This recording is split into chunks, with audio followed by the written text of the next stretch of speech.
Pundit says, how to use ought to. Now, ought to, when you say it, sounds a bit formal.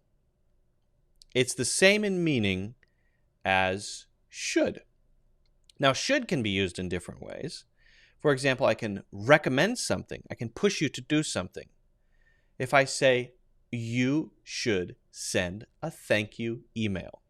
That's me telling you what I think is best for you to do. Now, I could say you ought to send a thank you email, and that's technically the same meaning. However, that's not nearly as common as should. It's not nearly as common as I would if I were you. It's not nearly as common as I recommend that you. All of those are more common than you ought to. Now, if we say something like a general responsibility, a general duty, often about ourselves, it's okay to use ought to. It's fine. Again, you could use should there too. For example, we ought to think carefully before we make any very big consequential decisions. So we ought to do that. We should do that. It's a responsibility we have. Again, should, much more common. Have you ever seen the movie The Dark Knight by Christopher Nolan? It's a Batman movie with Heath Ledger as the Joker. And there's one scene when he comes into a room full of gangsters and they're making fun of his clothes. Well, you dress like a clown. What kind of suit is that? Because he's wearing purple. And he says, you ought to know, you bought it. It's a joke. It's true because he, I think, stole a bunch of money from them and used that money to buy the purple suit. But notice the expression he uses there.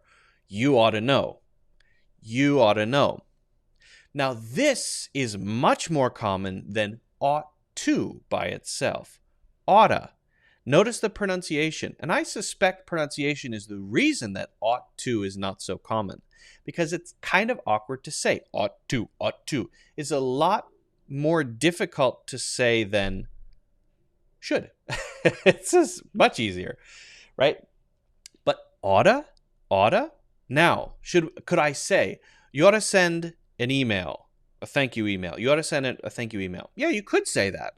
That feels, though, now instead of being kind of formal, like ought to feels very serious and formal and stiff, oughta feels very casual. So now I'm kind of throwing a suggestion at you over the fence, and whether you listen to it or not, maybe I don't really care. Like the Joker in that situation. You ought to know, you bought it. And that's like, yeah, you should know, and I'm kind of making fun of you. It's a very sort of, a little more playful, much more casual, much less formal, even than should. Like if he had said, you should know, you bought it, that sounds more stiff and formal than saying, you ought to know, you bought it. There's a famous song called You Ought to Know. Go check that out. You ought to do something, we ought to do something, we should, same meaning, but again, it just has this very casual feeling to it. And it's spelled O-U-G-H-T-A, oughta. Pronunciation, notice, is not oughta, but it's changed to a light D sound. Oughta. You ought to know. Okay? So that's the general idea. That's generally how you use ought to, which is much more common as oughta.